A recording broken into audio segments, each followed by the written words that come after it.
Kaaway pa rin ba ni Max, Eliana? Ah, bakit? Nag-away ba kayo? Sakto lang. So, nag-away nga kayo. Oo. Look, I don't want to add some fuel sa fire, pero kasi kaya ako natanong, nakita ko siya kaninang vacant natin. O tapos, may kasama siyang babae, tapos ganun sila. Tapos, yung hands ni girl, nakaklink sa braso ni Max. Niloloko ka ba niya? Sabi niya, there's nothing to be jealous about. So, I guess hindi. Tahimik mo ha, mag-away pa rin ba tayo? Kung ibubuka ko bibig ko, yes, baka mag-away tayo ulit.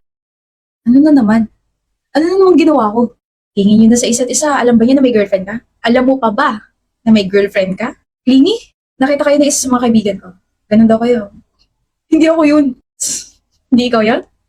Ay, Max naman. Sana itago mo man lang yung panloloko mo. Hindi kita niloloko, Eliana. Tsaka normal na sa kanya yung pagiging ganun kaklingi. Ginagawa niya rin naman yung sa iba eh. Akala ko ba hindi ikaw yung nakita ng kaibigan ko? Ano ba? Max, gusto ko lang naman ng assurance. Gusto ko lang naman na may gawin ka para hindi na ako magselos doon sa babaeng yon. Hindi ba pwedeng ikaw yung mag-adjust? What? Walang ginagawang masama sa'yo si Lexi. Ang sabihin mo, nai-insecure ka sa kanya. Wow. Now you're defending her. Ano ba nangyayari sa'yo, ha? Bakit biglang naging ganito ka? Nakakapagod ka na?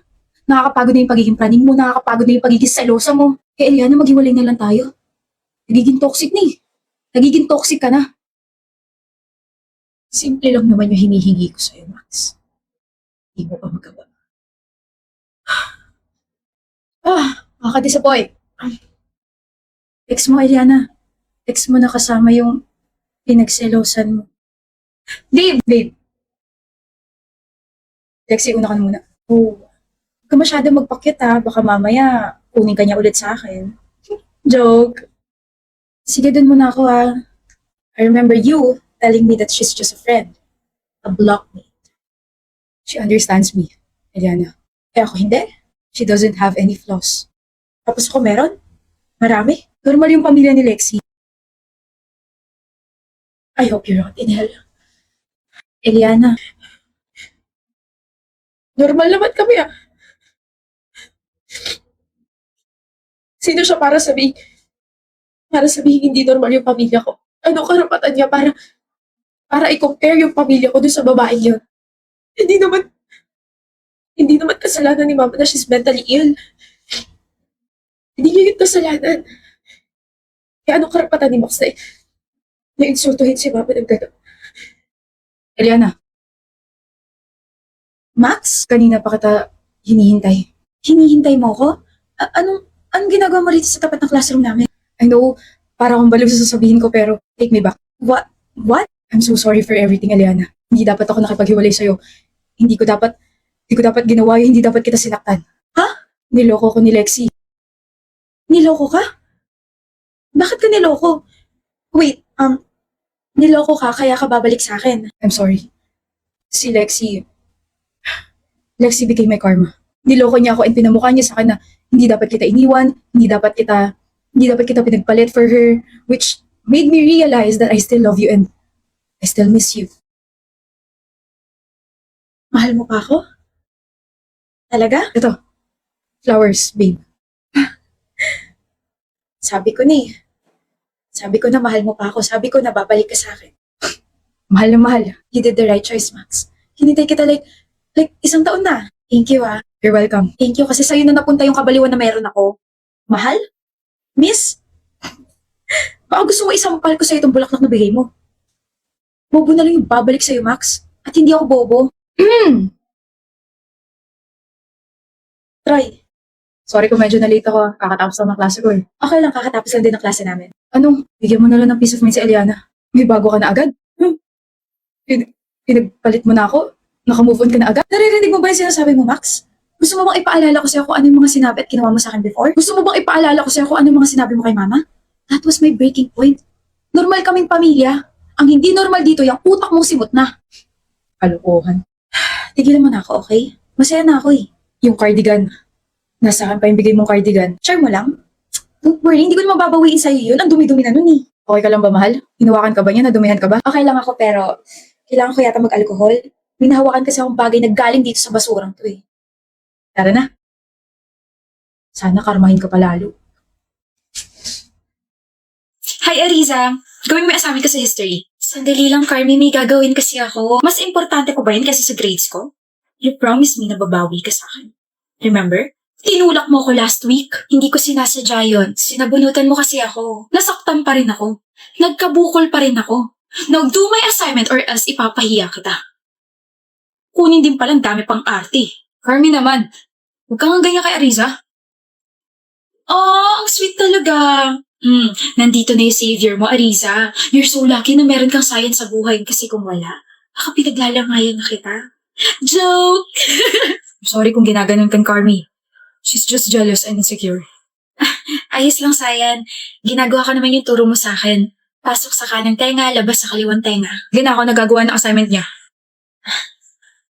Ariza, kain ka muna. Thank you, Sayan. Pwede ba kitang ihatid mamayang uwian? Don't worry, may sasakyan ako para hindi hassle sa'yo. Uh, Pwede naman. Sige, thank you. Yes. Kinikilig ka masyado pangit. Carmi, walang karapatang kiligin ng mga pangit na katulad mo? Do you really think na makakakuha ka ng happy ending gaya ng iba? Gaya ko? In your dreams. Bakit ba galit na galit ka sa akin, Carmi? Ano bang ginawa ko? Ayoko lang sa'yo. Ayoko ng pangalan mo, ayoko ng itsura mo, lahat. Ayoko sa'yo. You annoy me so much, Ariza. Kaya as much as possible, get out of my sight. Or, mawala ka na lang kaya sa mundo. Tinatry ko naman na hindi magpakita sa'yo pero ikaw tong lapit ng lapit sa akin. Sumasagot ka pa Kung tapalan ko kaya yung bibig mo. Pero ayos lang, mawawala din yung tapang mo. Ano, napapal na ba sa'yo? I think so. You think so? Sayang naman, you're so slow. Kailangan niya na masaktan. Umamin ka na mamaya paghatid mo sa kanya, okay? Tapos halikan mo siya sa pisngi. Then after a week, dump her. Babe, kailangan ba talagang ihatid siya?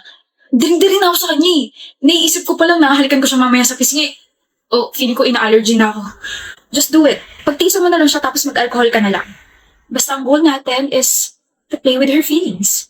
Nakakairita siya Oo na po. Ariza! My gosh, akala ko kung sino nasunod sa akin. Where's Sayan? Sayan? Tsaka ano nangyari sa'yo? I thought hahatid ka niya. Paano niya ako ihahatid kung hindi na siya nahinga? What? Yung boyfriend mo kako ang hina. Sinaksak ko lang siya ng ballpen sa leeg, patay agad.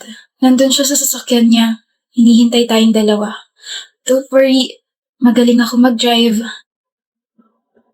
Are you serious right now? Ariza, what the heck? Gusto ko lang naman sumaya. Bakit kailangan niyo sirain yun? So the title of that story is When We Were in College. The genre is mystery thriller. Characters Ariza, Sayan, and Carmi. That's the book that I want you to publish. Ano kabaliwan to sinulat mo, Ariza? Do you really think that we will publish this? Miss Carmi, I deserve this. Please, I've been writing that book since we were in college. Isa pang ganda naman ang story na yun Maganda. Isa ako sa mga characters at lahat ng mga nandito ay nangyari sa totoong buhay. Sa tingin mo, hahayaan kitang sirain yung reputasyon ko?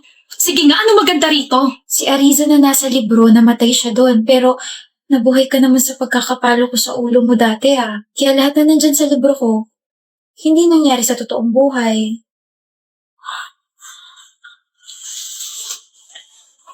Get out! Get out! Carmi, you will publish my book.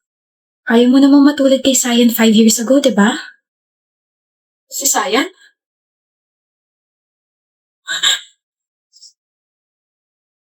I'm going to call the police.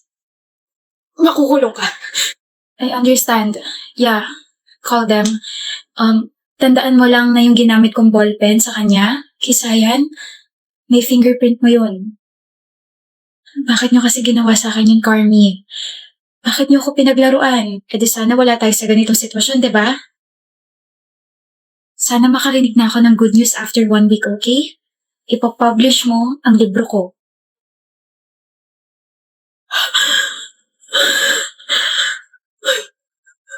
4 countries in 1 month. Girl, you are insane. Sobrang yaman mo. Ganun talaga kapag mayor yung daddy ko.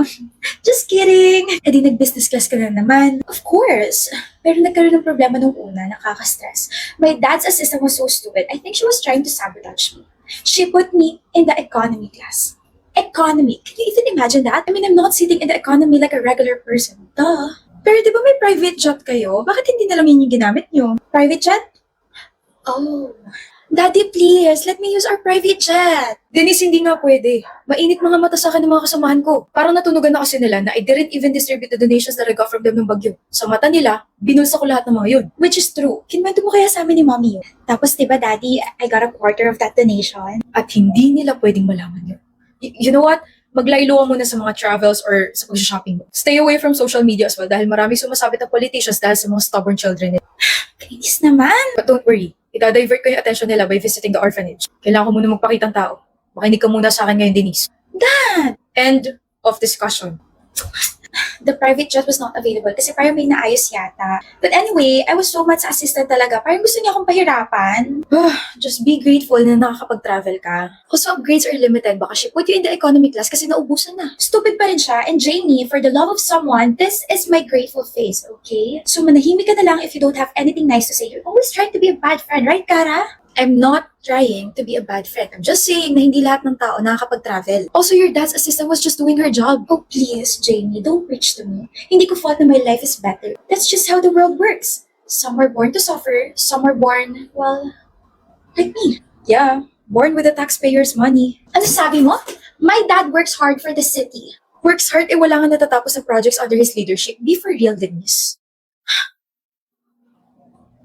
Dad, ikaw ba yung tinutukoy sa news? Ayon sa kasalukuyang investigasyon, limpak-limpak na pondo ng lungsod na nakalaan para sana sa infrastruktura, kalusugan at social programs ay umano'y nailihis sa mga pribadong account na konektado sa mayor ng lungsod na to. Nagkalat ang mga peking dokumento, ghost projects at kaliwat kanan sa buhatan ng mga kontratista. Wala pa ring pahayag mula sa tanggapan ng mayor habang nananawagan naman ang mga mamamayan ng pananagutan. Jessica Rivera, nag-uulat. Dad, paano na ako? Paano na kami nila, Mommy? It's also all over the social media. Pinupuli na nila ako sa comment section. Akala ko ba walang makakaalam? Don't worry, anak. I'll fix this, okay? Babayaran ko lang sila and besides, kakampi natin yung gobyerno. Lilipas din yan. Matatabunan na ibang issues. Makakalimutan ng mga tao. I've been trying to call you but you girls are not answering the phone. My gosh, I'm glad I found you here. I need comfort. Kasi hindi maganda yung morning ko. Like, people are so gullible. They are all over my comment section saying my family is corrupt. Naniniwala sila masyado sa fake news. Eh, bias naman itong mga cheap journalists na to. Hindi ba? Jamie, huh? Hindi ba totoo? Stop being clueless. Aware ka. Alam yung lahat yan. Tsaka hindi lang yung sabi-sabi, Denise. May audit, may documents, may evidence. Alam mo, Jamie, kontrabida ka talaga. These so-called documents are probably for my dad's enemies. You know how politics works and my dad is respected. Hindi siya corrupt. Kaya lang naman nagtagal yung daddy mo kasi binibili niya lahat ng mga dapat magsalita. Officials, media, and even voters. And you?